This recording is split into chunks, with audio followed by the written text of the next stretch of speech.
जय श्री कृष्ण। गुरुर्ब्रह्मा गुरुर्विष्णुः गुरुर्देवो महेश्वरः। गुरुः साक्षात् परब्रह्म तस्मै श्री गुरवे नमः। कृष्णाय वासुदेवाय हरये परमात्मने प्रणतक्लेशनाशाय गोविन्दाय नमो नमः। नमामि सद्गुरुं शान्तं सच्चिदानन्दविग्रहम् पूर्णब्रह्मपरानन्दम् ईशमानन्दिवल्लभम्। ॐ पार्थाय प्रतिबोधितां भगवता नारायणेन स्वयं व्यासेन ग्रथितां पुराणमुनिना मध्ये महाभारतम्।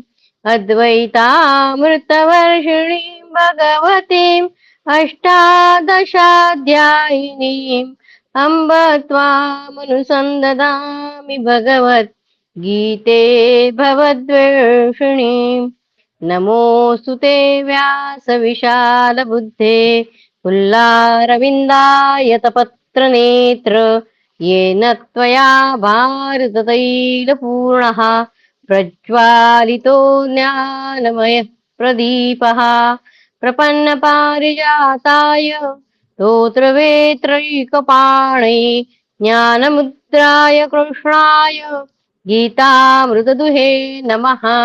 नारायणं नमस्कृत्य नरं चैव नरोत्तमं देवीं सरस्वतीं व्यासं ततो जयमुदीरये। जय श्री कृष्ण। अथ चतुष्षष्टिधिकशततमोऽध्यायः। पांडवों की अर्जुन के लिए उत्कंठा और अर्जुन का आगमन। वैशंपायन जी कहते हैं, जन्मेजय उस पर्वतराज गंधमादन पर उत्तम व्रत का आश्रय ले निवास करते हुए अर्जुन के दर्शन की इच्छा रखने वाले महामना पांडवों के मन में अत्यंत अत्यंत प्रेम और आनंद का प्रादुर्भाव हुआ। वे सब के सब बड़े पराक्रमी थे। उनकी कामनाएं अत्यंत विशुद्ध थी। वे तेजस्वी थे ही, सत्य और धैर्य उनके प्रधान गुण थे। अतः बहुत से गंधर्व तथा महर्षिगण उनसे प्रेम पूर्वक मिलने जुलने के लिए आने लगे। वह श्रेष्ठ पर्वत विकसित वृक्षवलियों से सुशोभित था। वहां पहुंच जाने से महारथी पांडवों के मन में बड़ी प्रसन्नता रहने लगी। ठीक उसी तरह जैसे मरुदगणों को स्वर्ग लोक में पहुंचने पर प्रसन्नता होती है। उस महान पर्वत के शिखर उस महान पर्वत के शिखर मयूरों और हंसों के कलनाद से गूंजते रहते थे। वहां सब और सुंदर पुष्प व्याप्त हो रहे थे। उन मनोहर शिखरों को देखते हुए पांडव लोग बड़े हर्ष के साथ वहां रहने लगे। उस श्रेष्ठ शैल पर साक्षात भगवान कुबेर ने अनेक सुंदर सरोवर बनवाए थे, जो कमल समूह से आच्छादित रहते थे। उनके जल शैवाल आदि से ढके होते थे और उन सब में हंस, कारंडव आदि पक्षी सानंद निवास करते थे। पांडवों ने उन सरोवरों को देखा। धनाध्यक्ष राजा कुबेर के लिए जैसे जैसे होने चाहिए वैसे ही समृद्धशाली क्रीड़ा प्रदेश वहां बने हुए थे। विचित्र मालाओं से समावृत होने के कारण उनकी शोभा बहुत बढ़ गई थी। उनको मणि तथा रत्नों से अलंकृत किया गया था, जिससे वे क्रीड़ा स्थल मन को मोह लेते थे। अनेक वर्ण वाले विशाल सुगंधित वृक्षों तथा मेघ समूह से व्याप्त उस पर्वत शिखर पर विचरते हुए सदा तपस्या में ही संलग्न रहने वाले पांडव उस पर्वत की महत्ता का चिंतन नहीं कर पाते थे। पर्वतराज गंधमादन के अपने तेज से तथा वहां की तेजस्विनी महाऔषधियों के प्रभाव से वहां सदा प्रकाश व्याप्त रहने के कारण दिन रात का कोई विभाग नहीं हो पाता था। जिन भगवान सूर्य का आश्रय लेकर अमित तेजस्वी अग्निदेव संपूर्ण स्थावर जंगम प्राणियों का पोषण करते हैं, उनके उदय और अस्त की लीला को पुरुष शिव वीर पांडव वहां रहकर स्पष्ट देखते थे। जिन भगवान सूर्य का आश्रय लेकर अमित तेजस्वी अग्निदेव संपूर्ण स्थावर जंगम प्राणियों का पोषण करते हैं, उनके उदय और अस्त की लीला को पुरुष सिंह वीर पांडव वहां रहकर स्पष्ट देखते थे। वे वीर पांडव वहां से अंधकार के आगमन और निर्गमन को, अंधकार विनाशक भगवान सूर्य के उदय और अस्त की लीला को तथा उनके किरण किरण समूहों से व्याप्त हुई संपूर्ण दिशाओं और विदिशाओं को देखकर स्वाध्याय में संलग्न रहते थे।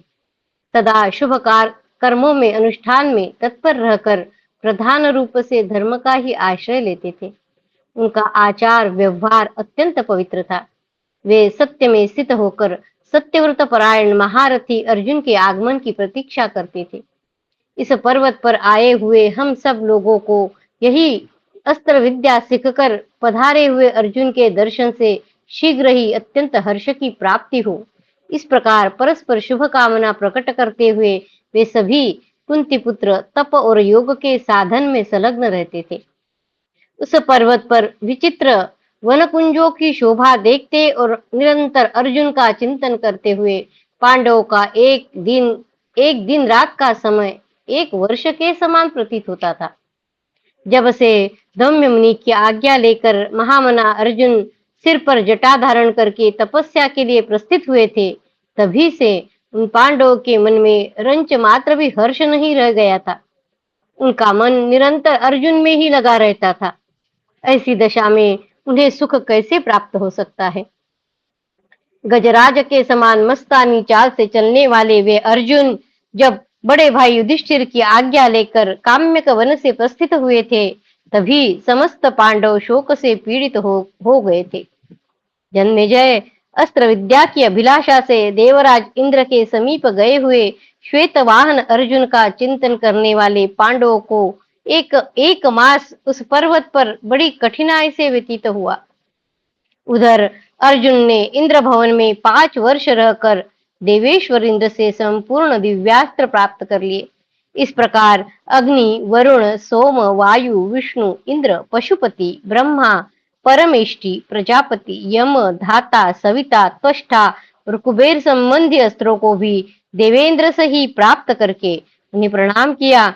तदनंतर उनसे अपने भाइयों के पास लौटने की आज्ञा पाकर उनकी परिक्रमा करके अर्जुन बड़े प्रसन्न हुए और हर्षोल्लास में भरकर गंधमादन पर आए। इति श्री महाभारते वन पर्वणि यक्ष युद्ध पर्वणि अर्जुनाभिगमने चतुष्षष्ट्यधिकशततमोऽध्यायः। कृष्णाय वासुदेवाय हरये परमात्मने प्रणतक्लेशनाशाय गोविन्दाय नमो नमः। ओम नमो भगवते वासुदेवाय। ओम नमो भगवते वासुदेवाय। अतः 65अधिकशततमोऽध्यायः। अर्जुन का गंधमादन पर्वत पर आकर अपने भाइयों से मिलना। वैशंपायन जी कहते हैं, जन्मेजय, तदनंतर किसी समय हरे रंग के घोड़े से जुता हुआ वो देवराज इंद्र का रथ सहसा आकाश में प्रकट हुआ, मानो बिजली चमक उठी हो। उसे देखकर अर्जुन का चिंतन करते हुए महारथी पांडवों को बड़ा हर्ष हुआ। उस रथ का संचालन मातली कर रहे थे। वह दीप्तिमान रथ सहसा अंतरिक्ष लोक को प्रकाशित करता हुआ इस प्रकार सुशोभित होने लगा, मानो बादलों के भीतर बड़ी भारी उल्का प्रकट हुई हो अथवा अग्नि की धूम रहित ज्वाला प्रज्वलित हो उठी हो। उस दिव्य रथ पर बैठे हुए किरीटधारी अर्जुन स्पष्ट दिखाई देने लगे। उनके कंठ में दिव्य हार शोभा पा रहा था और उन्होंने स्वर्गलोक के नूतन आभूषण धारण कर रखे थे। उस समय धनंजय का प्रभाव वज्रधारी इंद्र के समान जान पड़ता था। वे अपनी दिव्य कांति से प्रकाशित होते हुए गंधमादन पर्वत पर आ पहुंचे। पर्वत पर पहुंचकर बुद्धिमान किरीटधारी अर्जुन देवराज इंद्र के उस दिव्य रथ से उतर पड़े। उस समय सबसे पहले उन्होंने महर्षि धौम्य के दोनों चरणों में मस्तक झुकाया। तदनंतर अजात शत्रु, युधिष्ठिर तथा भीमसेन के चरणों में प्रणाम किया। इसके बाद नकुल सहदेव ने आकर अर्जुन को प्रणाम किया। तत्पश्चात द्रौपदी से मिलकर अर्जुन ने उसे बहुत आश्वासन दिया और अपने भाई युधिष्ठिर के समीप आकर वे विनीत भाव से खड़े हो गए। अप्रमेय वीर अर्जुन से मिलकर सब पांडवों को बड़ा हर्ष हुआ। अर्जुन भी उन सब से मिलकर बड़े प्रसन्न हुए तथा राजा युधिष्ठिर की बुरी बुरी प्रशंसा करने लगे। नमुची नाशक इंद्र ने जिस पर बैठकर दैत्यों के 7 युद्धों का संहार किया था, उस इंद्र रथ के समीप जाकर उदार हृदय वाले कुंती पुत्रों ने उसकी परिक्रमा की, रथ की। साथ ही उन्होंने अत्यंत हर्ष में भरकर मातली का देवराज इंद्र के समान सर्वोत्तम विधि से सत्कार किया। इसके बाद उन पांडवों ने मातली से संपूर्ण देवताओं का यथावत कुशल समाचार पूछा। मातली ने भी पांडवों का अभिनंदन किया और जैसे पिता पुत्र को उपदेश देता है, उसी प्रकार पांडवों को कर्तव्य की शिक्षा देकर वे पुनः अपने अनुपम कांतिशाली रथ के द्वारा स्वर्गलोक को स्वामी इंद्र के समीप चले गए। मातली के चले जाने पर इंद्र शत्रुओं का संहार करने वाले देवेंद्र कुमार नृपश्रेष्ठ महात्मा श्रीमान अर्जुन ने, जो साक्षात सहस्त्रलोचन इंद्र के समान प्रतीत होते थे, अपने शरीर से उतारकर इंद्र के दिए हुए बहुमूल्य उत्तम तथा सूर्य के समान दैदीप्यमान दिव्य आभूषण अपनी प्रियतमा सूत सोम की माता द्रौपदी को समर्पित कर दिए। तदनंतर उन कुरुश्रेष्ठ पांडवों तथा सूर्य और अग्नि के समान तेजस्वी ब्रह्मर्षियों के बीच में बैठकर अर्जुन ने अपना सब समाचार यथावत रूप से कह सुनाया। मैंने अमुक प्रकार से इंद्र, वायु और साक्षात शिव से दिव्यास्त्र की शिक्षा प्राप्त की है। मेरे शील स्वभाव तथा चित्त की एकाग्रता से इंद्र सहित संपूर्ण देवता मुझ पर बहुत प्रसन्न रहते थे।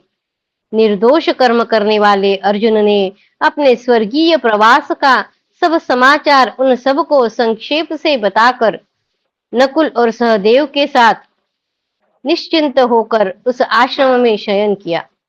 इति श्री महाभारते वनपर्वणि निवात कवच युद्ध पर्वणि अर्जुन समागमे पंचषष्ट्यधिकशततमोऽध्यायः। कृष्णाय वासुदेवाय हरये परमात्मने प्रणतक्लेशनाशाय गोविन्दाय नमो नमः। ओम नमो भगवते वासुदेवाय। ओम नमो भगवते वासुदेवाय। अथ षष्ट्यधिकशततमोऽध्यायः। इंद्र का पांडवों के पास आना और युधिष्ठिर को सांत्वना देकर स्वर्ग को लौटना। वैशंपायन जी कहते हैं, जन्मेजय तदनंतर रात बीतने पर प्रातःकाल उठकर समस्त भाइयों सहित अर्जुन ने धर्मराज युधिष्ठिर को प्रणाम किया। इस समय अंतरिक्ष में देवताओं के संपूर्ण वाद्यों की तुमुल ध्वनि गूंज उठी। रथ के पहियों की घरघराहट, घंटानाद तथा सर्प, मृग एवं पक्षियों के कोलाहल सब और पृथक पृथक सुनाई दे रहे थे।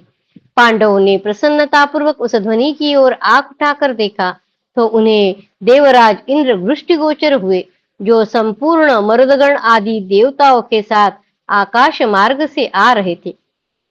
गंधर्वों और अप्सराओं के समूह सूर्य के समान तेजस्वी विमानों द्वारा शत्रुदमन देवराज को चारों ओर से घेर कर उन्हीं के पथ का अनुसरण कर रहे थे। थोड़ी ही देर में हरे रंग के घोड़ों से जुते हुए मेघ गर्जना के समान गंभीर घोष करने वाले जाम्बुनद नामक स्वर्ण से अलंकृत रथ पर आरूढ़ देवराज इंद्र पांडवों के पास आ पहुंचे। उस समय वे अपनी उत्कृष्ट प्रभा से अत्यंत उद्भासित हो रहे थे। निकट आने पर सहस्रलोचन इंद्र रथ से उतर गए। उन महामना देवराज को देखते ही भाइयों सहित श्रीमान धर्मराज युधिष्ठिर उनके पास गए। यज्ञों में प्रचुर दक्षिणा देने वाले युधिष्ठिर शास्त्र वर्णित पद्धति से अमित बुद्धि इंद्र का विधिवत स्वागत सत्कार किया। तेजस्वी अर्जुन भी इंद्र को प्रणाम करके उनके समीप सेवक की भांति विनीत भाव से खड़े हो गए। महातेजस्वी कुंती पुत्र युधिष्ठिर अर्जुन को देवराज के समीप विनीत भाव से स्थित देख बड़े प्रसन्न हुए। अर्जुन के सिर पर जटा बन गई थी। वे देवराज के आदेश के अनुसार तपस्या में लगे रहते थे, अतः सर्वथा निष्पाप हो गए थे। अर्जुन को देखने से उन्हें महान हर्ष हुआ, अतः देवराज का पूजन करके वे बड़े प्रसन्न हुए। उदार चित्त राजा युधिष्ठिर को इस प्रकार हर्ष में मग्न देखकर परम बुद्धिमान देवराज इंद्र ने कहा, पांडुनंदन, तुम इस पृथ्वी का शासन करोगे। अब तुम पुनः काम्यक वन के कल्याणकारी आश्रम में चले जाओ। अभी गंधमादन में है, तो अभी काम्यक वन में जाओ। राजन, पांडुनंदन अर्जुन ने एकाग्र चित्त होकर मुझसे संपूर्ण दिव्यास्त्र प्राप्त कर लिए हैं। साथ ही इन्होंने मेरा बड़ा प्रिय कार्य संपन्न किया है। तीनों लोकों के समस्त प्राणी इन्हें युद्ध में परास्त नहीं कर सकते। इंद्र कह रहे हैं अर्जुन के बारे में, तीनों लोकों के समस्त प्राणी इन्हें युद्ध में परास्त नहीं कर सकते। कुंती नंदन युधिष्ठिर से ऐसा कहकर इंद्र महर्षियों के मुख से अपनी स्तुति सुनते हुए सानंद स्वर्गलोक को चले गए। धनाध्यक्ष कुबेर के घर में टिके हुए पांडवों को जो इंद्र के साथ समागम हुआ था, उस प्रसंग को जो विद्वान एकाग्र चित्त होकर प्रतिदिन पढ़ता है। गंधमादन पर्वत पर कुबेर के घर में है ना, धनाध्यक्ष कुबेर के घर में टिके हुए पांडवों का जो इंद्र के साथ समागम हुआ था, उस प्रसंग को जो विद्वान एकाग्र चित्त होकर प्रतिदिन पढ़ता है और संयम नियम से रहकर कठोर व्रत का आश्रय ले 1 वर्ष तक ब्रह्मचर्य का पालन करता है, वह सब प्रकार की बाधाओं से रहित हो 100 वर्षों तक सुखपूर्वक जीवन धारण करता है। इति श्री महाभारते वनपर्वणि निवात कवच युद्ध पर्वणि इंद्रागमने षट्षष्ट्यधिकशततमोऽध्यायः। कृष्णाय वासुदेवाय हरये परमात्मने प्रणतक्लेशनाशाय गोविन्दाय नमो नमः। ओम नमो भगवते वासुदेवाय। ओम नमो भगवते वासुदेवाय। अथ सप्तषष्ट्यधिकशततमोऽध्यायः। अर्जुन के द्वारा अपनी तपस्या यात्रा के वृत्तांत का वर्णन, भगवान शिव के साथ संग्राम और पाशुपतास्त्र की प्राप्ति की कथा। वैशंपायन जी कहते हैं, जन्मेजय देवराज इंद्र के चले जाने पर भाइयों तथा द्रौपदी के साथ मिलकर अर्जुन ने धर्मपुत्र युधिष्ठिर को प्रणाम किया।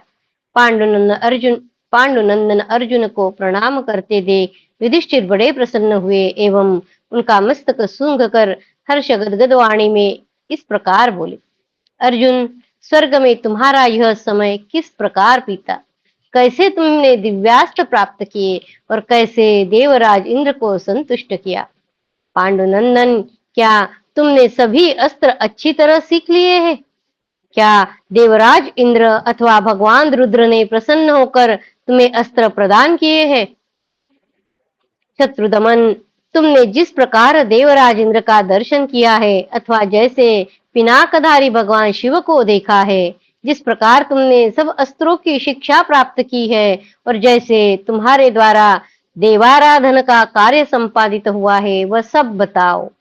भगवान इंद्र ने अभी अभी कहा था कि अर्जुन ने मेरा अत्यंत प्रिय कार्य संपन्न किया है, सो वह उनका कौन सा प्रिय कार्य था जिसे तुमने संपन्न किया है? महातेजस्वी वीर, मैं ये सब बातें विस्तार पूर्वक सुनना चाहता हूँ। शत्रुओं का दमन करने वाले निष्पाप अर्जुन, जिस प्रकार तुम्हारे ऊपर महादेव जी तथा देवराज इंद्र संतुष्ट हुए और वज्रधारी इंद्र का जो प्रिय कार्य तुमने संपन्न किया है, वह सब पूर्ण रूप से बताओ। अर्जुन बोले, महाराज, मैंने जिस विधि से देवराज इंद्र तथा भगवान शंकर का दर्शन किया था, वह सब बतलाता हूँ, सुनिए। शत्रुओं का मर्दन करने वाले नरेश, आपकी बताई हुई विद्या को ग्रहण करके आप ही के आदेश से मैं तपस्या करने के लिए वन की ओर प्रस्थित हुआ। काम्यक वन से चलकर तपस्या में पूरी आशा रखकर मैं भृगुतुंग पर्वत पर पहुंचा और वहां एक रात जब आगे बढ़ा, तब मार्ग में किसी ब्राह्मण देवता का मुझे दर्शन हुआ। उन्होंने मुझसे कहा, कुंती नंदन, कहाँ जाते हो? मुझे ठीक ठीक बताओ। तब मैंने उनसे सब कुछ सच सच बता दिया। नृपश्रेष्ठ, ब्राह्मण देवता ने मेरी यथार्थ बातें सुनकर मेरी प्रशंसा की और मुझ पर बड़े प्रसन्न हुए। तत्पश्चात उन्होंने प्रसन्नता पूर्वक कहा, तुम तपस्या का आश्रय लो। तप में प्रवृत्त होने पर तुम्हें शीघ्र ही देवराज इंद्र का दर्शन होगा। महाराज, उनके इस आदेश को मानकर मैं हिमालय पर्वत पर आरूढ़ हो तपस्या में संलग्न हो गया और 1 मास तक केवल फल फूल खाकर रहा। इसी प्रकार मैंने दूसरा महीना भी केवल जल पीकर बिताया। तीसरे महीने में मैं पूर्णतः निराहार रहा। चौथे महीने में मैंने ऊपर को हाथ उठाए खड़ा रहा। इतने पर भी मेरा बल क्षीण नहीं हुआ। यह एक आश्चर्य की सी बात हुई। 5वां महीना प्रारंभ होने पर जब एक दिन बीत गया, तब दूसरे दिन एक शुकर रूपधारी जीव मेरे निकट आया। वह अपनी थुथुन से पृथ्वी पर चोट करता और पैरों से धरती खोदता था।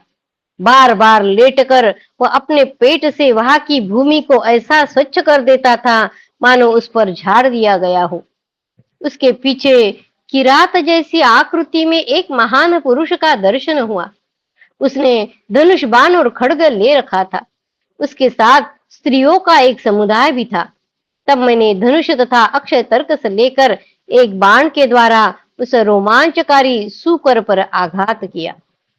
साथ ही किरात ने भी अपने सुदृढ़ धनुष को खींचकर उस पर गहरी चोट की, जिससे मेरा हृदय कंपित सा उठा। राजन, फिर वह किरात मुझसे बोला, यह सुअर तो पहले मेरा निशाना बन चुका था, फिर तुमने आखेट के नियम को छोड़कर उस पर प्रहार क्यों किया? इतना ही नहीं, उस विशाल का एवं धनुर्धर किरात ने उस समय मुझसे यह भी कहा, अच्छा ठहर जाओ, मैं अपने पैने बाणों से अभी तुम्हारा घमंड चूर चूर कर दिए देता हूँ। ऐसा कहकर उस भील ने जैसे पर्वत पर वर्षा हो उस प्रकार महान बाणों की बौछार करके मुझे सब ओर से ढक दिया। तब मैंने भी भारी बाण वर्षा करके उसे सब ओर से आच्छादित कर दिया। तदनंतर जैसे वज्र से पर्वत पर आघात किया जाता है, उसी प्रकार प्रज्वलित मुख वाले अभिमंत्रित एवं खूब खींच कर छोड़े हुए बाणों द्वारा मैंने उसे बार बार घायल किया। उस समय उसके सैकड़ों और सहस्रों रूप प्रकट हुए। किरात के सैकड़ों और सहस्रों रूप प्रकट हुए और मैंने उसके सभी शरीरों पर बाणों से गहरी चोट पहुंचाई। फिर उसके वे सारे शरीर एक रूप दिखाई देंगे। पहले अनेक रूपों में दिख रहे थे, बाण चलाने के बाद सारे एक रूप में दिखाई देने लगे। महाराज, उस एक रूप में भी मैंने उसे पुनः अच्छी तरह घायल किया। जब कभी उसका शरीर तो बहुत छोटा हो जाता, परंतु मस्तक बहुत बड़ा दिखाई देता था। फिर वह विशाल शरीर धारण कर लेता और मस्तक बहुत छोटा बन जाता था। राजन, अंत में वह एक ही रूप में प्रकट होकर युद्ध में मेरा सामना करने लगा। जब मैं बाणों की वर्षा करके भी युद्ध में उससे परास्त न कर सका, तब मैंने महान वायव्यास्त्र का प्रयोग किया, किंतु उससे भी उसका वध न कर सका। यह एक अद्भुत सी घटना हुई। वायव्यास्त्र के निष्फल हो जाने पर मुझे महान आश्चर्य हुआ। महाराज, तब मैंने पुनः विशेष प्रयत्न करके रणभूमि में किरात रूपधारी उस अद्भुत पुरुष पर महान अस्त्र समूह की वर्षा की। कौन से अस्त्र चलाए बता रहे हैं? सुनाकर्ण, वरुणास्त्र, भयंकर शरवर्षास्त्र, शरभास्त्र और अश्मवर्ष, इन अस्त्रों का सहारा ले मैं उस किरात पर टूट पड़ा। सुनाकर्ण नाम का जो अस्त्र है उसका बता रहे, आचार्य नीलकंठ के मत से सुनाकर्ण नाम है शंकुकर्ण का, जो भगवान रुद्र के एक अवतार है। वे जिस अस्त्र के देवता है उसका नाम सुनाकर्ण है। फिर है वारुणास्त्र। मूल में जाल शब्द आया है, जिसका अर्थ है जाल संबंधी। यह जलवर्ष अस्त्र की ही वरुणास्त्र है, जल वाला। तीसरा है शरवर्षास्त्र।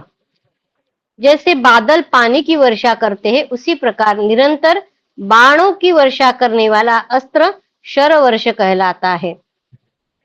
चौथा है शलभास्त्र। जैसे असंख्य टिड्डियां आकाश में मंडराती और पौधों पर टूट पड़ती है, उसी प्रकार जिस अस्त्र से असंख्य बाण आकाश को आच्छादित करते हैं और शत्रु को अपना लक्ष्य बनाते हैं, उसका नाम शलभास्त्र है। फिर अश्म वर्ष ना, पत्थरों की वर्षा करने वाले अस्त्र को अश्म वर्ष कहते हैं। उसने मेरे सभी अस्त्रों को बलपूर्वक अपना ग्रास बना लिया। उन सब के भक्षण कर लिए जाने पर मैंने महान ब्रह्मास्त्र का उपयोग किया। तब प्रज्वलित बाणों द्वारा वह अस्त्र सब ओर बढ़ने लगा। मेरे महान अस्त्र से बढ़ने की प्रेरणा पाकर वह ब्रह्मास्त्र अधिक वेग से बढ़ चला। तदनंतर मेरे द्वारा प्रकट किए हुए ब्रह्मास्त्र के तेज से वहां के सब लोग संतप्त हो उठे। एक ही क्षण में संपूर्ण दिशाएं और आकाश सब ओर से आग की लपटों से उद्दीप्त हो उठे। परंतु उस महान तेजस्वी वीर ने क्षण भर में ही मेरे उस ब्रह्मास्त्र को भी शांत कर दिया। राजन, उस ब्रह्मास्त्र के नष्ट होने पर मेरे मन में महान भय समा गया। तब मैं धनुष और दोनों अक्षय तरकस लेकर सहसा उस दिव्य पुरुष पर आघात करने लगा, किंतु उन सबको भी अपना आहार बना लिया। जब मेरे सारे अस्त्र शस्त्र नष्ट होकर उसके आहार बन गए, तब मेरा उस अलौकिक प्राणी के साथ मल्ल युद्ध प्रारंभ हो गया। पहले मुक्कों और थप्पड़ों से मैंने उससे टक्कर लेने की चेष्टा की, परंतु उस पर मेरा कोई वश नहीं चला और मैं निश्चेष्ट होकर पृथ्वी पर गिर पड़ा। महाराज, तब वह अलौकिक प्राणी हंसकर मेरे देखते देखते स्त्रियों सहित वही अंतर्धान हो गया। राजन, वास्तव में वे भगवान शंकर थे। उन्होंने पूर्वोक्त बर्ताव करके दूसरा रूप धारण कर लिया। देवताओं के स्वामी भगवान महेश्वर किरात रूप छोड़कर दिव्य स्वरूप का आश्रय ले अलौकिक एवं अद्भुत वस्त्र धारण किए वहां खड़े हो गए। इस प्रकार उमा सहित साक्षात भगवान वृषभध्वज का दर्शन हुआ। उन्होंने अपने अंगों में सर्प और हाथों में पिनाक धारण कर रखे थे। उनके धनुष का नाम पिनाक है। अनेक रूपधारी भगवान शूलपाणी उस रणभूमि में मेरे निकट आकर पूर्वत सामने खड़े हो गए और बोले, परंतप, मैं तुम पर संतुष्ट हूँ। तदनंतर मेरे धनुष और अक्षय बाणों से भरे हुए दोनों तरकस लेकर भगवान शिव ने मुझे ही दे दिए और कहा, ये अपने अस्त्र ग्रहण करो। कुंती कुमार, मैं तुमसे संतुष्ट हूँ। बोलो, तुम्हारा कौन सा कार्य सिद्ध करूं? वीर, तुम्हारे मन में जो कामना हो वो बताओ, मैं उसे पूर्ण कर दूंगा। अमरत्व को छोड़कर और तुम्हारे मन में जो भी कामना हो बताओ। मेरा मन तो अस्त्र शस्त्रों में लगा हुआ था। उस समय मैंने हाथ जोड़कर मन ही मन भगवान शंकर को प्रणाम किया और यह बात कही, यदि मुझ पर भगवान प्रसन्न है तो मेरा मनोवांछित वर इस प्रकार है। देवताओं के पास जो कोई भी दिव्यास्त्र है उन्हें मैं जानना चाहता हूँ। यह सुनकर भगवान शंकर ने मुझसे कहा, पांडुनंदन, मैं तुम्हें संपूर्ण दिव्यास्त्रों की प्राप्ति का वर देता हूँ। पांडु कुमार, मेरा रौद्रास्त्र स्वयं तुम्हें प्राप्त हो जाएगा। यह कहकर भगवान पशुपति ने बड़ी प्रसन्नता के साथ मुझे अपना महान पाशुपतास्त्र प्रदान किया। अपना सनातन अस्त्र मुझे देकर महादेव जी फिर बोले, तुम्हें मनुष्यों पर किसी प्रकार इस अस्त्र का प्रयोग नहीं करना चाहिए। तुम्हें मनुष्यों पर किसी प्रकार इस अस्त्र का प्रयोग नहीं करना चाहिए। अपने से अल्प शक्ति वाले विपक्षी पर यदि इसका प्रहार किया जाए तो यह संपूर्ण विश्व को दग्ध कर देगा। अपने से अल्प शक्ति वाले विपक्षी पर यदि इसका प्रहार किया जाए तो यह संपूर्ण विश्व को दग्ध कर देगा। पाशुपतास्त्र के बारे में बता रहे। जब शत्रु के द्वारा अपने को बहुत पीड़ा प्राप्त होने लगे, उस दशा में आत्मरक्षा के लिए इसका प्रयोग करना चाहिए। शत्रु के अस्त्रों का विनाश करने के लिए सर्वथा इसका प्रयोग उचित है। शत्रु के अस्त्रों का विनाश करने के लिए सर्वथा इसका प्रयोग उचित है। इस प्रकार भगवान ऋषभध्वज के प्रसन्न होने पर संपूर्ण अस्त्रों का निवारण करने वाला और कहीं भी कुंठित न होने वाला दिव्य पाशुपतास्त्र मूर्तिमान हो मेरे पास आकर खड़ा हो गया। वह शत्रुओं का संहारक और विपक्षियों की सेना का विध्वंसक है। उसकी प्राप्ति बहुत कठिन है। देवता, दानव तथा राक्षस किसी के लिए भी उसका वेग सहन करना अत्यंत कठिन है।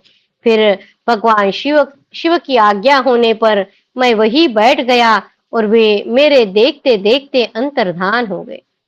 इति श्री महाभारते वनपर्वणि निवात कवच युद्ध पर्वणि गंधमादन वासे युधिष्ठिर संवादे सप्तषष्ट्यधिकशततमोऽध्यायः। कृष्णाय वासुदेवाय हरये परमात्मने प्रणतक्लेशनाशाय गोविन्दाय नमो नमः। ॐ नमो भगवते वासुदेवाय। ॐ नमो भगवते वासुदेवाय। अथ अष्टषष्ट्यधिकशततमोऽध्यायः। अर्जुन द्वारा स्वर्गलोक में अपनी अस्त्र शिक्षा और निवात कवच दानवों के साथ युद्ध की तैयारी का कथन। अर्जुन कहते हैं, भारत, देवाधिदेव परमात्मा भगवान त्रिलोचन की कृपा प्रसाद से मैंने प्रसन्नता पूर्वक वह रात वही व्यतीत की। सवेरा होने पर पूर्वाह्न काल की क्रिया पूरी करके मैंने पुनः उन्हीं श्रेष्ठ ब्राह्मण को अपने समक्ष पाया, जिनका दर्शन मुझे पहले भी हो चुका था। उनसे मैंने अपना सारा वृत्तांत यथावत कह सुनाया और बताया कि मैं भगवान महादेव जी से मिल चुका हूँ। तब वे विप्रवर बड़े प्रसन्न होकर मुझसे बोले, कुंती कुमार, जिस प्रकार तुमने महादेव जी का दर्शन किया है, वैसा ही दर्शन और किसी ने नहीं किया है। अनघ, अब तुम यम आदि लोकपालों के साथ देवराज इंद्र का दर्शन करोगे, वे भी तुम्हें अस्त्र प्रदान करेंगे। राजन, ऐसा कहकर सूर्य के समान तेजस्वी ब्राह्मण देवता ने मुझे बार बार हृदय से लगाया और फिर वे इच्छानुसार अपने अभिष्ट स्थान को चले गए। शत्रु विजयी नरेश, तदनंतर जब वह दिन ढलने लगा, तब पुनः इस जगत में नूतन जीवन का संचार सा करती हुई पवित्र वायु चलने लगी और उस हिमालय के पार्श्ववर्ती प्रदेश में दिव्य, नवीन और सुगंधित पुष्पों की वर्षा होने लगी।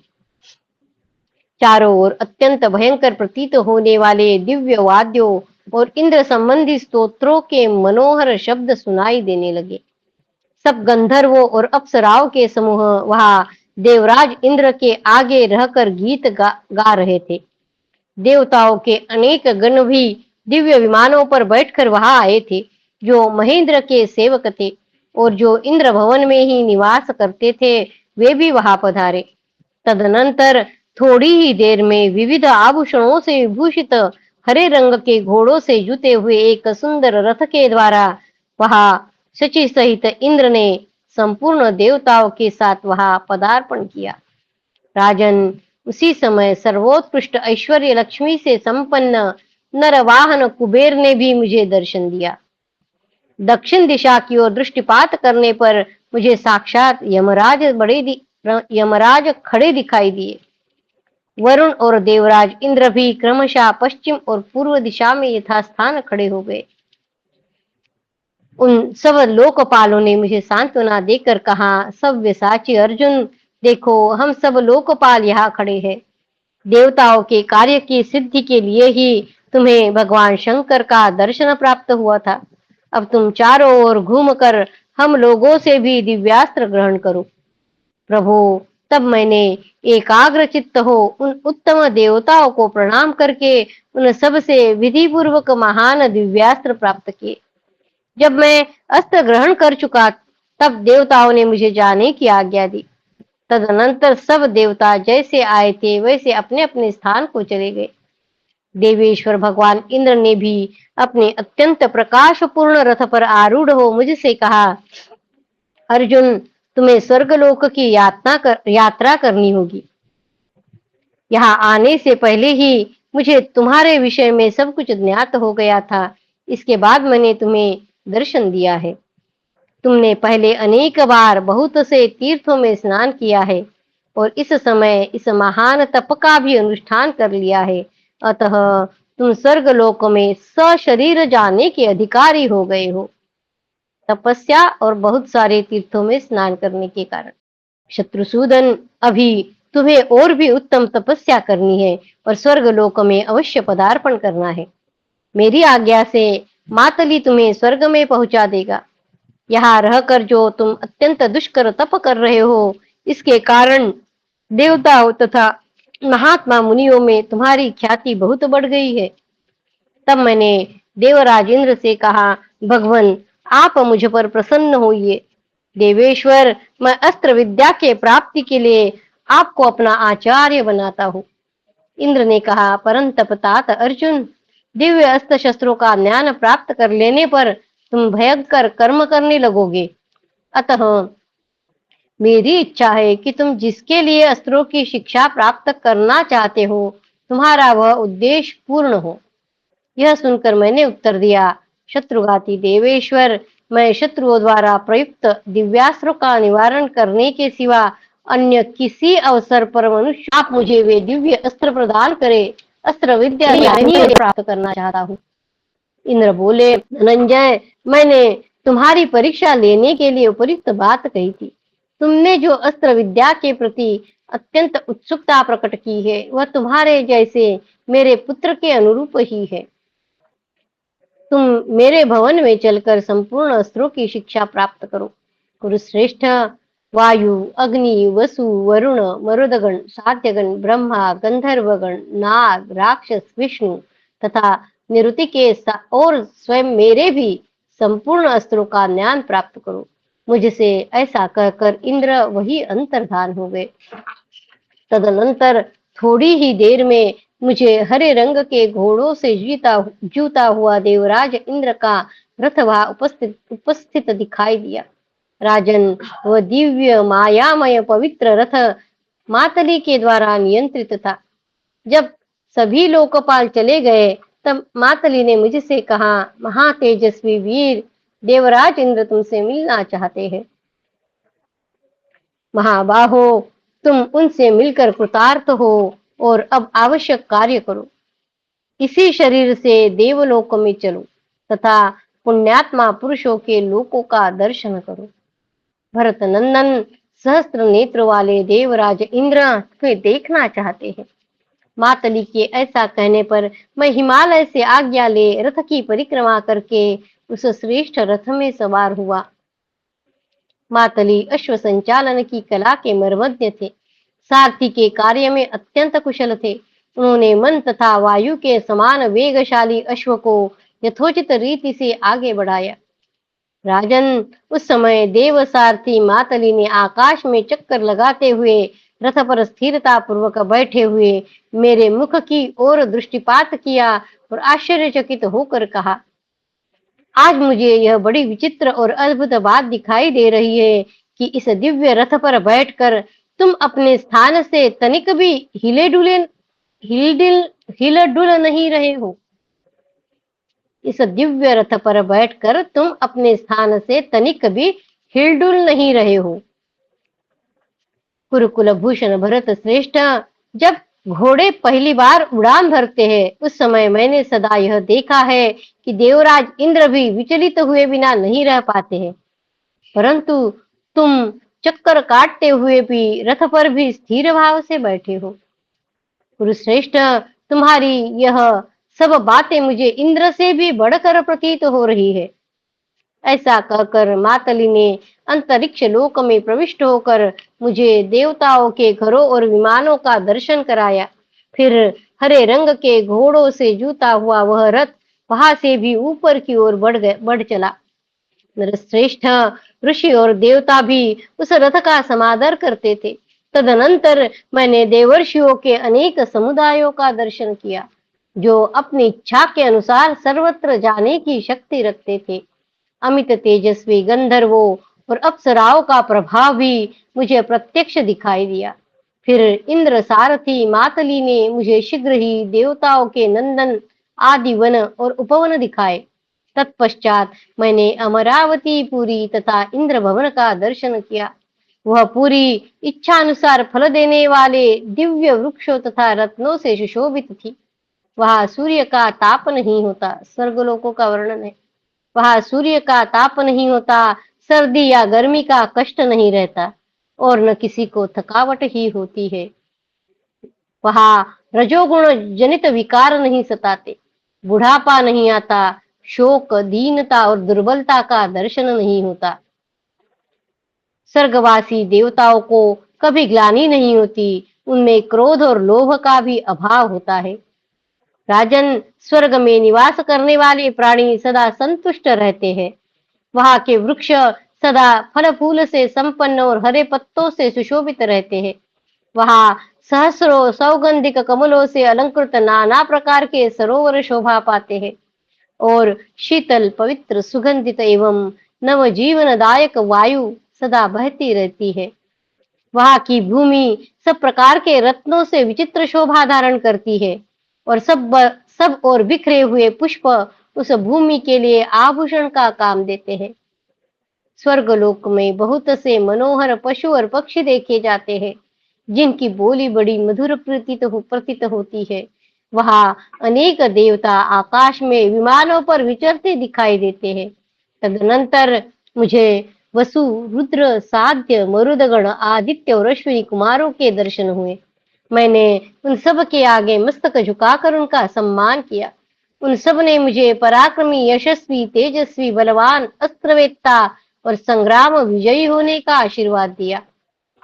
तत्पश्चात देव गंधर्व पूजित दिव्य अमरावतीपुरी में प्रवेश करके मैंने हाथ जोड़कर सहस्त्र नेत्रों वाले देवराज इंद्र को प्रणाम किया। दाताओं में श्रेष्ठ देवराज इंद्र ने प्रसन्न होकर मुझे अपने आधे सिंहासन पर स्थान दिया। इतना ही नहीं, उन्होंने बड़े आदर के साथ मेरे अंगों पर हाथ फेरा। यज्ञों में पूरी दक्षिणा देने वाले भरत श्रेष्ठ उस स्वर्ग लोक में देवता और गंधर्वों के साथ अस्त्र विद्या के प्राप्ति के लिए रहने लगा और प्रतिदिन अस्त्रों का अभ्यास करने लगा। उस समय गंधर्वराज विश्वावसु के पुत्र चित्रसेन के साथ मेरी मैत्री हो गई। उन्होंने मुझे संपूर्ण गांधर्व वेद यानी संगीत विद्या का अध्ययन कराया। राजन, वहां इंद्र भवन में अस्त्र शस्त्रों की शिक्षा ग्रहण करते हुए मैं बड़े सम्मान और सुख से रहने लगा। वहां सभी मनोवांछित पदार्थ मेरे लिए सुलभ थे। मैं वहां कभी मनोहर गीत सुनता, कभी पर्याप्त रूप से दिव्य वाद्यों का आनंद लेता और कभी-कभी श्रेष्ठ अप्सराओं का नृत्य भी देख लेता था। इन समस्त सुख सुविधाओं की अवहेलना न करते हुए उन्हें स्वीकार करके भी मैं इनके असली रूप को जानकर, इनकी निस्सारता को भलीभांति समझकर अधिकतर अस्त्रों के अभ्यास में ही संलग्न रहता था। गति आदि में कभी आसक्त नहीं हुआ। सब कुछ देख रहे थे, सब सुविधा वहां पे है, फिर भी वो बता रहे कि उस सब की निस्सारता को भलीभांति समझकर अर्जुन क्या करते थे, तो अस्त्रों के अभ्यास में ही संलग्न रहते थे।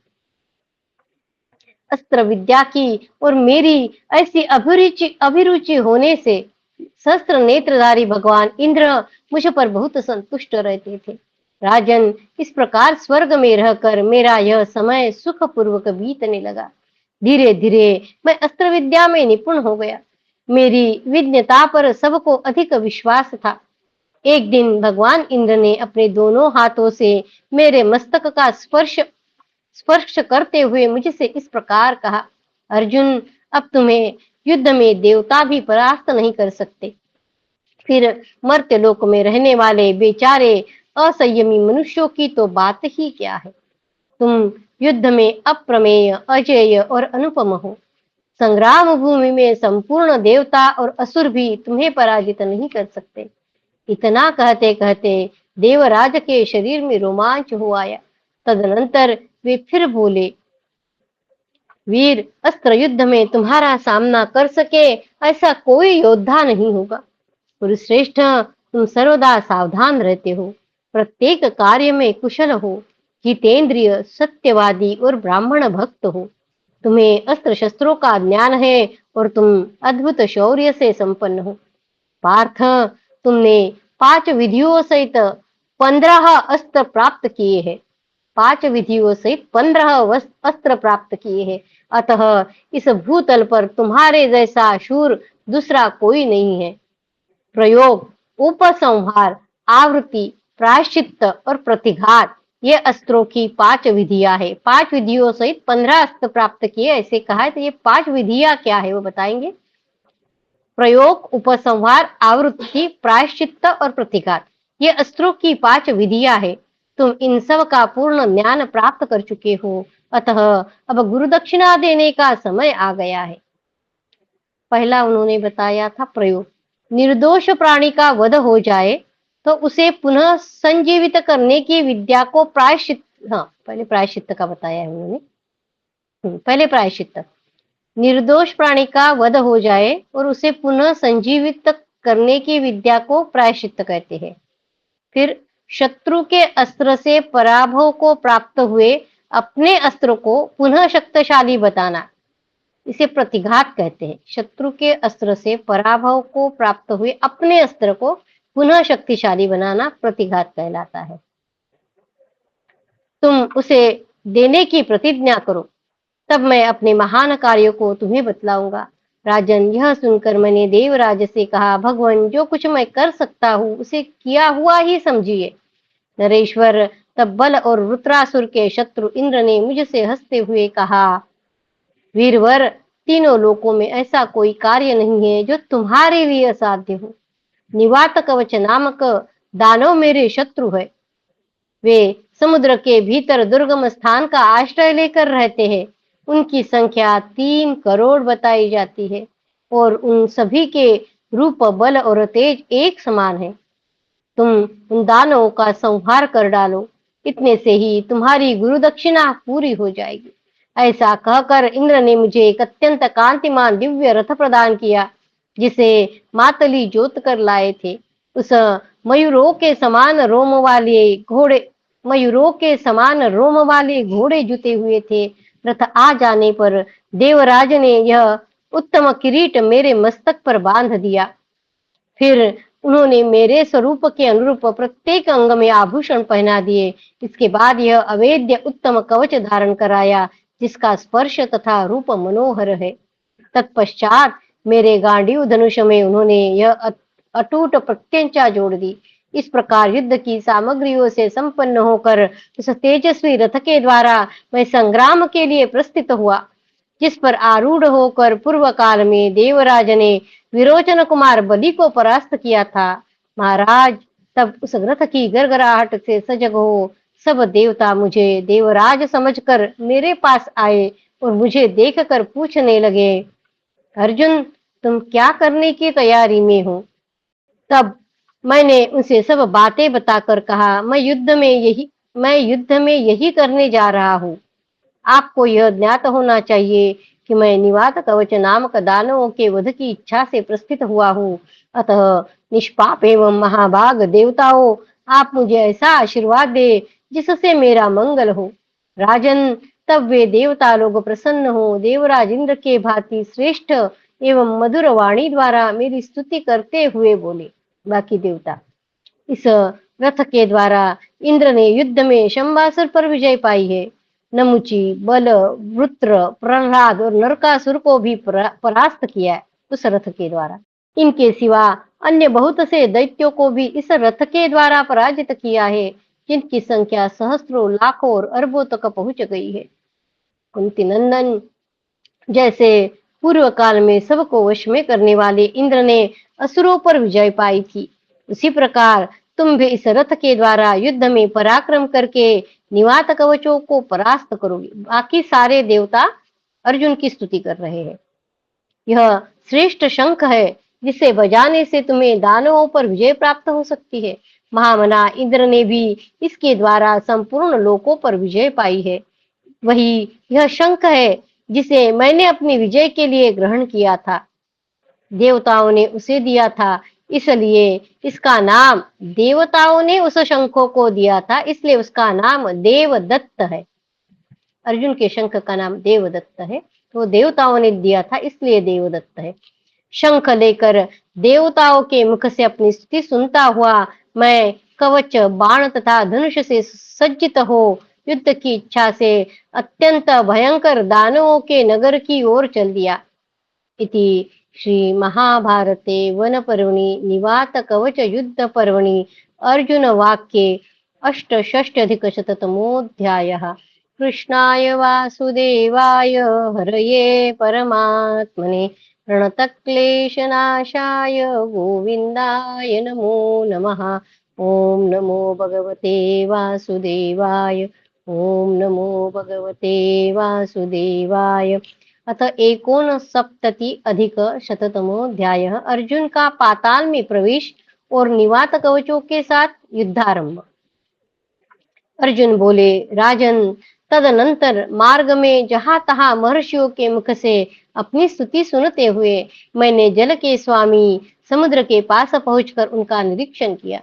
वह देखने में अत्यंत भयंकर था। उसका पानी कभी घटता बढ़ता नहीं है। उसमें फेन से मिली हुई पहाड़ों के समान ऊंची ऊंची लहरें उठकर नृत्य करती सी दिखाई दे रही थी। वे कभी इधर उधर फैल जाती और कभी आपस में टकरा जाती थी। वहां सब और रत्नों से भरी हुई हजारों नावें चल रही थी, जो आकाश में विचरते हुए विमानों की सी शोभा पाती थी। तथा तिमिंगिल तिमिंगिल तिमी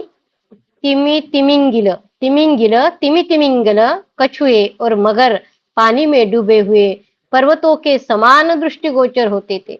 सहस्त्रों शंख सब और जल में निमग्न थे।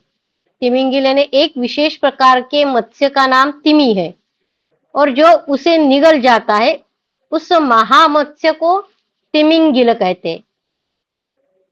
एक विशेष प्रकार के मत्स्य का नाम तिमी है, और जिसको एक महामत्स्य निगल लेता है उसे तिमिंगिल कहते। और जो तिमिंगिल को भी निगल जाता है उसमें उस महामत्स्य का नाम तिमिंगिल है। जैसे रात में झीने बादलों के आवरण से सहस्र तारे चमकते दिखाई देते हैं, उसी प्रकार समुद्र के जल में स्थित हजारों रत्न समूह तैरते हुए से प्रतीत हो रहे थे। औरों की तो बात ही क्या है, वहां भयानक वायु भी पथ भ्रांत की भांति भटकने लगती है। वायु का वह चक्कर काटना अद्भुत सा प्रतीत होता था। इस प्रकार अत्यंत वेगशाली जलराशि महासागर को देखकर उसके पास ही मैंने दानवों से भरा हुआ वह दैत्य नगर भी देखा। रथ संचालन में कुशल सारथी मातरी तुरंत वहां पहुंचकर पाताल में उतरे तथा रथ पर सावधानी से बैठकर आगे बढ़े। उनके रथ की गरगराहट से सबको भयभीत करते हुए उस दैत्यपुरी की ओर धावा किया। आकाश में होने वाली मेघ गर्जना के समान उस रथ का शब्द सुनकर दानव लोग मुझे देवराज इंद्र समझकर भय से अत्यंत व्याकुल हो उठे। सभी मन ही मन घबरा गए। सभी अपने हाथों में धनुष बाण तलवार शूल फरसा गदा और मुसर आदि अस्त्र शस्त्र लेकर खड़े हो गए। दानवों के मन में आतंक छा गया था, इसलिए उन्होंने नगर की रक्षा का प्रबंध करके सारे दरवाजे बंद कर लिए। नगर के बाहर कोई दिखाई नहीं देता था। तब मैंने बड़ी भयंकर ध्वनि करने वाले देवदत्त नामक शंख को हाथ में लेकर अत्यंत प्रसन्न हो धीरे धीरे उसे बजाया। वह शंखनाद स्वर्ग लोक से टकराकर प्रतिध्वनि उत्पन्न करने लगा। उसकी आवाज सुनकर बड़े बड़े प्राणी भी भयभीत हो इधर उधर छिप गए। तदनंतर निवात कवच नामक सभी दैत्य आभूषणों से विभूषित हो भांति भांति के कवच धारण किए, हाथों में विचित्र आयुध लिए, लोहे के बने हुए बड़े बड़े शूल गदा मुसल पट्टिश करवाल रथ चक्र शतघ्नि यानी तोप भुषुंडी यानी बंदूक तथा रत्न जटित विचित्र खड्ग आदि लेकर सहस्त्रों की संख्या में नगर से बाहर आए। उस समय मातली ने बहुत सोच विचार कर समतल प्रदेश में रथ जाने योग्य मार्ग पर अपने उन घोड़ों को हाका। उसके हाकने पर उन शीघ्रगामी अश्वों की चाल इतनी तेज हो गई कि मुझे उस समय कुछ भी दिखाई नहीं देता था। यह अद्भुत बात थी। तदनंतर उन दानवों ने वहां भीषण स्वर और विकराल आकृति वाले विभिन्न प्रकार के सहस्रों बाजे जोर जोर से बजाने आरंभ किए। वाद्यों की उस तुमुल ध्वनि से सहसा समुद्र के लाखों बड़े बड़े पर्वताकार मत्स्य मर गए और उनकी लाशें पानी के ऊपर तैरने लगी वाद्यों की आवाज से। तत्पश्चात उन सब दानवों ने सैकड़ों और हजारों तीखे बाणों की वर्षा करते हुए बड़े वेग से मुझ पर आक्रमण किया। तब उन दानवों का और मेरा महाभयंकर तुमुल संग्राम आरंभ हो गया, जो निवात कवचों के लिए विनाशकारी सिद्ध हुआ। उस समय बहुत से देवर्षि तथा अन्य महर्षि एवं ब्रह्मर्षि और सिद्धगण उस महायुद्ध में देखने के लिए आए। वे सब के सब मेरी विजय चाहते थे। अतः उन्होंने जैसे तारकामय संग्राम के अवसर पर इंद्र की स्तुति की थी, उसी प्रकार अनुकूल एवं मधुर वचनों द्वारा मेरा भी स्तवन किया। इति श्री महाभारते वन पर्वणि निवात कवच युद्ध पर्वणि युद्धारंभे एकोनसप्तति अधिक शततमोऽध्यायः। कृष्णाय वासुदेवाय हरये परमात्मने प्रणतक्लेशनाशाय गोविन्दाय नमो नमः। ॐ नमो भगवते वासुदेवाय। ॐ नमो भगवते वासुदेवाय।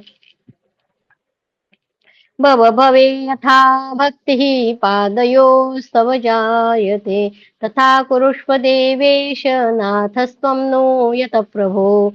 नाम संकीर्तनं यस्य सर्वपापप्रणाशनं, प्रणामो दुःखशमनस्तं नमामि हरिं परं। तं नमामि हरिं परं। त्वदीयं वस्तु गोविन्द तुभ्यमेव समर्पये। तेन त्वदङ्घ्रिकमले रतिं मे यच्छ शाश्वतीम्। ॐ पूर्णमद पूर्णमिदं पूर्णात् पूर्णमुदच्यते, पूर्णस्य पूर्णमादाय पूर्णमेवावशिष्यते। ॐ शान्ति शान्ति शान्तिः। हरि ओम तत्सत्। श्रीकृष्णार्पणमस्तु। श्रीगुरुभ्यो नमः। धनेश्वर। जय श्री कृष्ण। जय श्री कृष्ण। जय श्री राम। जय जय श्री राम। जय श्री कृष्ण भाई। प्रणाम जय सभी श्री को। जय श्री राम। जय श्री राम। कृष्ण। सगळ्यांना नमस्कार. जय श्रीराम.